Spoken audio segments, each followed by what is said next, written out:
Welcome back, YouTube. So I've been getting a lot of questions on my last few videos about what should we do about the whole Robinhood wallet situation, because I know that a lot of people earlier this year, when they started investing in Dogecoin, they initially started so on Robinhood, myself included. So I have a lot of I have a lot of Dogecoin on Robinhood as well that I cannot move, that I cannot transfer, that I cannot use to purchase things. So in the event that the opportunity comes for us to spend our Dogecoin, what should we do in the meantime? That is what I'm going to cover in this video. And I'm also going to give you a timeline roughly when we can expect those wallets from Robinhood. So the first thing we need to be mindful of is pretty much all of these things are more than likely going to happen in the first quarter of 2022. We've confirmed with the CEO of AMC as far as for when the integration for purchasing concessions and movie tickets with Dogecoin, that's been confirmed that that's going to be the first quarter of 2022. We know that the Robinhood wallet release is also scheduled to be sometime around the first quarter of 2022. They're testing like some beta options now to kind of measure up like the security and make sure that everything flows seamlessly. Those are like the last updates I heard about a month ago, but those are expected to be released the first quarter of 2022. Elon just literally came out of nowhere this week and said that he's going to start with the merge. So we don't have a exact date as far as when that's going to happen, but we only have a couple of weeks left. I'm not saying he can't get it done, because he absolutely can get it done in 2021. But in the event that because of the holidays or stuff like that, if it doesn't roll out, we can certainly expect that more than likely within the first quarter of 2022 as well. So for us, what we need to do, especially as of right now, as long as the wallets from Robinhood, as long as they do come out around the first quarter of 2022, we'll be okay. But if there's any delay for any reasons, we're probably going to have to take a more aggressive approach, because I can't say that they're stalling, but at the same time, I do see that there's a good reason for them to kind of be hesitant or not put that on, like as far as like on the front run of their business. Because, a lot of people are still upset about some of the things that happened earlier this year. But we can see that, they've been giving some updates, so we can expect them, I guess, to kind of stay on track as of for right now, but we'll see. Now, as far as for them holding our Dogecoin hostage, I've seen a lot of those posts. And I do know that outside of Dogecoin, outside of the things that happened this year, Robinhood wants to rebuild within the community. So I don't believe that they're going to hold it. That'll be absolutely the worst thing they could do, especially with the community like the Dogecoin community. So I don't believe that's their plan. But I do believe that they're being more hesitant and more slowly, because if this does roll out and let's say there's some type of hack and a bunch of people lose Dogecoin on Robinhood, they'll be finished. Like at that point, that'll kind of like be like a double whammy toward the community. It'll be, I don't see them recovering from that. So from a business perspective, I can understand why they're being slow and making sure that this kind of rolls out and without any hiccups, because you can't, what is that, fool me once, fool me twice? Like they can't afford, especially like public relations. I don't know what type of press tour Vlad could go on to kind of smooth that out. It'll be literally like the dagger in the heart of the business. So from a business perspective, because I'm on both sides, I'm an entrepreneur, I can understand the business side, but I'm also a Dogecoin holder. So I want my wallets as well. But from a business perspective, you can't mess that up. So as of right now, as long as they stick to the projections of 2022, we can be fine. But let's say, for example, the AMC and Tesla, they roll out beforehand. Let's say that we don't have the wallets yet. They're like, hey, the wallets are going to come out late February, and AMC and Tesla are ready to go in January. Should we wait for the wallets, or should we take another course of action?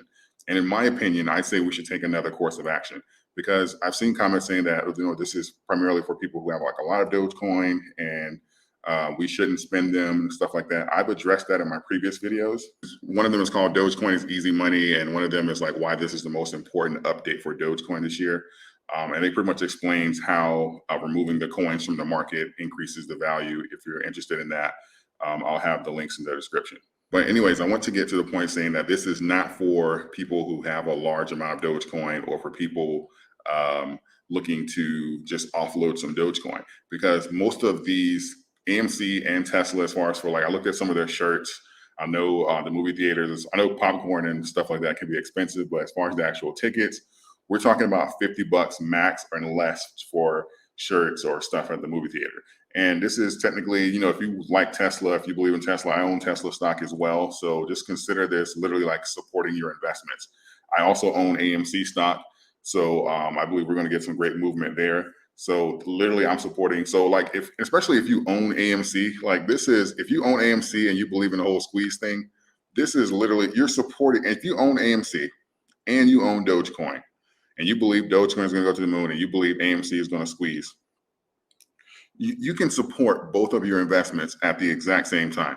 Like I don't even understand. Like I hope no one that owns both of these, this coin and this stock, is complaining. This should be like a no-brainer if you're on both sides of this. Like literally, like I explained this in my last video. Like if you own Coca-Cola stock, you should be drinking Coca-Cola. If you believe in that stock and stuff like that, you should be supporting your investment when you go out to these places. When you go out and say, oh, Coca, well, no, normally it's one or the other, Coca, Pepsi, but you should be drinking Coca-Cola products. If you own Ford and Tesla stocks, support your investment. This is how you make sure those companies stay strong. And it's the same thing here. But if you have an opportunity to do 2 for 1, that's a no-brainer. But anyway, sorry about that. I just thought about that while I was recording. Like it doesn't make any sense. But in any case, if the wallets are stuck and we have the opportunity to purchase before the wallets are available on Robinhood, we should probably open up a different account and consider purchasing that way. Coinbase would say, as of right now, as far as for trustworthiness and the scale of the company, I'd say Coinbase would probably be the best bet. I'll have a link to Coinbase if you don't have an account in the description. If you open an account and you do, let's say, $100 in Dogecoin, you'll get $10 in Bitcoin as well. So, and I think that is just in time for us to get like the wallets and stuff like that with Dogecoin on Robinhood. I don't know. And another thing is they're saying that I'm going to make a video as far as for how to purchase commodities or merch with Dogecoin. I don't know what system Elon is going to use, or AMC for that matter. I know Mark Cuban used BitPay to make those transactions. I don't know what direction Adam Aaron or Elon Musk is going to go, so I can't make a suggestion as far as for how to make those transactions just yet. As a community, we need to, as a community and pushing forward Dogecoin, removing those coins from the market and getting the ball rolling to turning AMC and Tesla into whales in the community. In my opinion, we wait for no one. And that includes Robinhood. And like I said, most of this, you'll probably lose a few. I think Coinbase, you probably lose like a few bucks as far as making the transactions.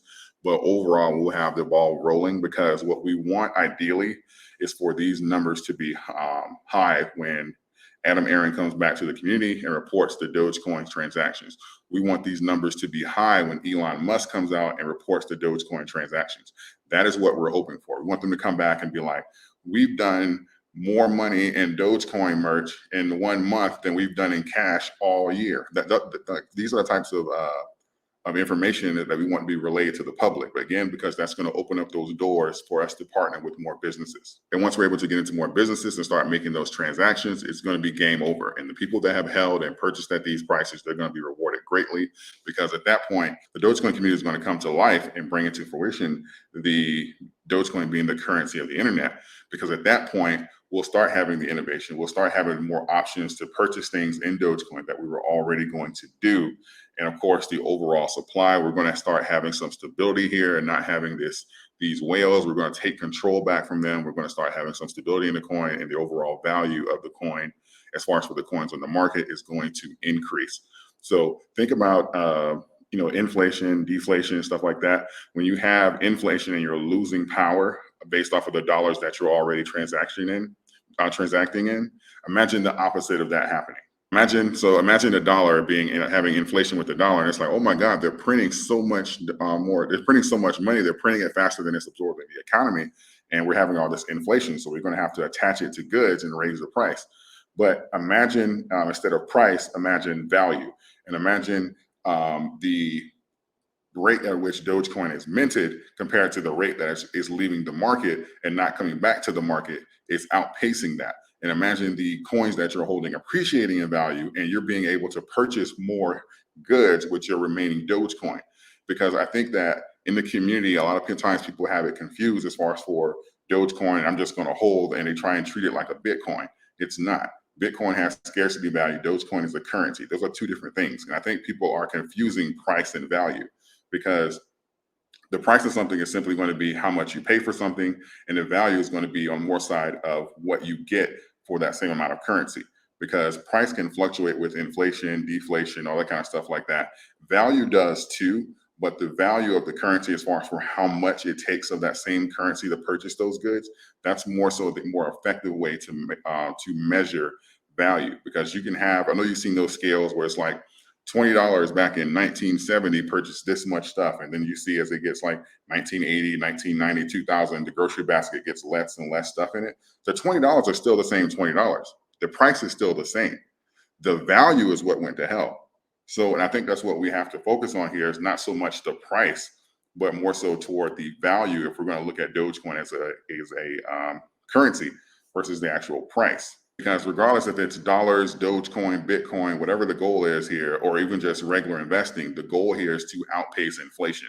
Because whether or not you have a coin that's being minted at the rate Dogecoin has, or a coin like Bitcoin, inflation affects all, especially if you're comparing it to the dollar, because that's technically what we're measuring the value in. We're measuring the value of Dogecoin in dollars. We're measuring the value of Bitcoin in dollars.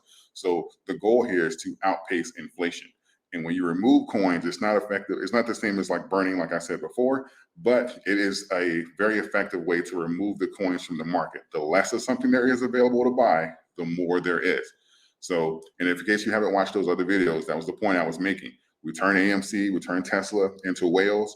They start holding these coins. They're not going to offload them at large rates like whales do, because they're going to screw themselves.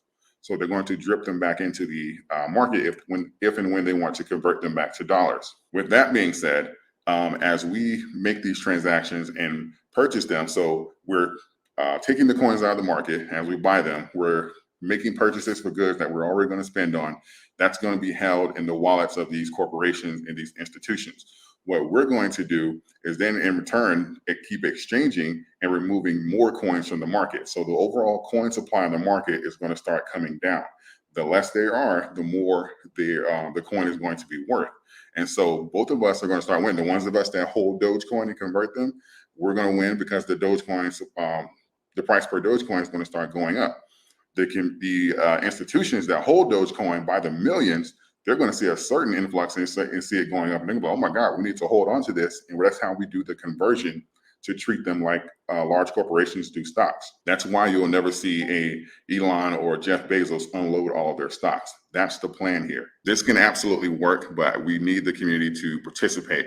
And I'm probably going to reach out to like some other YouTubers or stuff like that. So hopefully we can get some collaborations going on so that we can get the community involved. But this can absolutely work. We just have to play our cards right. This is not about the overall price or simply holding. Doge has Doge has to have utility for us to make this work, and we have the options now available to us to make that happen. That's my opinion as far as what we should do going forward pertaining to Robinhood and waiting on the wallets, and also how we're going to make this utility thing work. I hope you found value in this video. Please like it and get it sent out to as many people on YouTube and your friends that believe in supporting Dogecoin as possible, so that we can have a game plan going forward.